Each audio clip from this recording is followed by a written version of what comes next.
friends, my name is Jess and TTRPGs have been my hyper-focus for the last 5 years or so. I am so excited this week to do a flip through of the Locus Player Handbook and Locus Director Handbook PDFs designed by Cobblepath Games with y'all this week.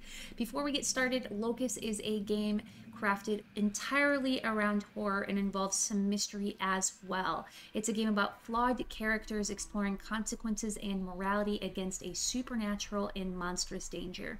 The goal of the game is simply to unravel the mystery of the world and then figure out how to survive it.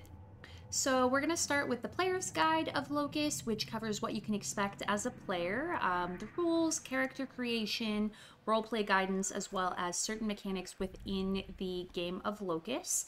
I'm starting with the player's guide because the director's guide or the GM guide actually has some revealed secrets that as a player you would want to discover in play. So if you've not played before and you don't know if you'd rather be a player or a GM, I recommend starting here. But before we dig in, I want to take a moment to appreciate this absolutely gorgeous cover art. It's definitely doing the horror thing for me.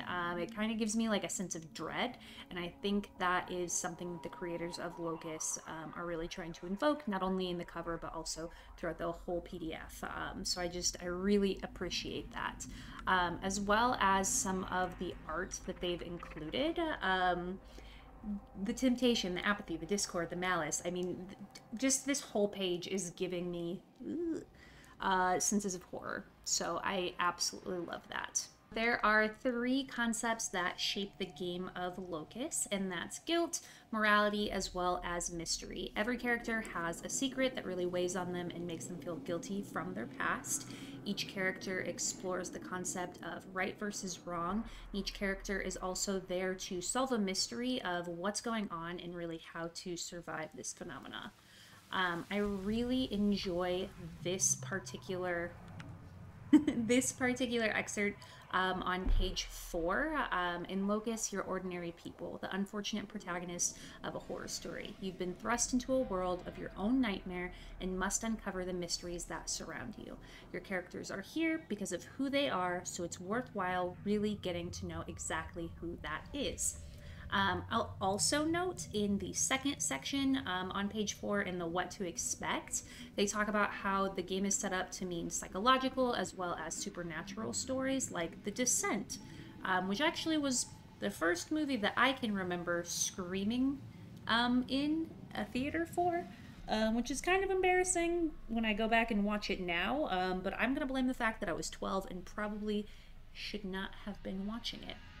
So anyways, I am going to scroll down to the list of attributes that the characters have.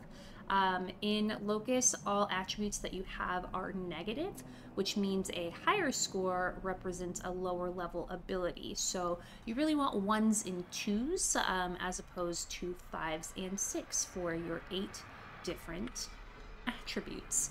And those are frailty, clumsiness, carelessness, impatience, cowardice, ignorance, repulsion, and temper. Next, you've got your haunts, aka the cause of your character's guilt. These are broken down into temptation, apathy, discord, and malice. On this same page, you've got your virtues, which are the redeeming qualities of your character, your temperance, motivation, community, and compassion. I really like in Locus that you're rewarded for role-playing these haunts and virtues well, which is something that I think is really neat. You don't always get rewarded for doing what your character would actually do. So I really like that they have a character sheet that is not only filled out, but also has a little bit of background on this character, Virgil, who is played by Mike. They've got everything that you need to know, and I don't know, I think that's really nice. I love personally seeing examples.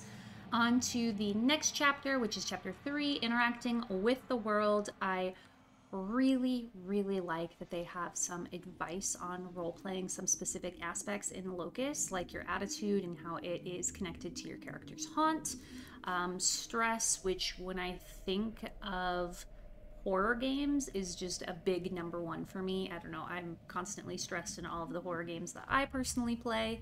I can't think of situations that don't stress me out as they relate to horror.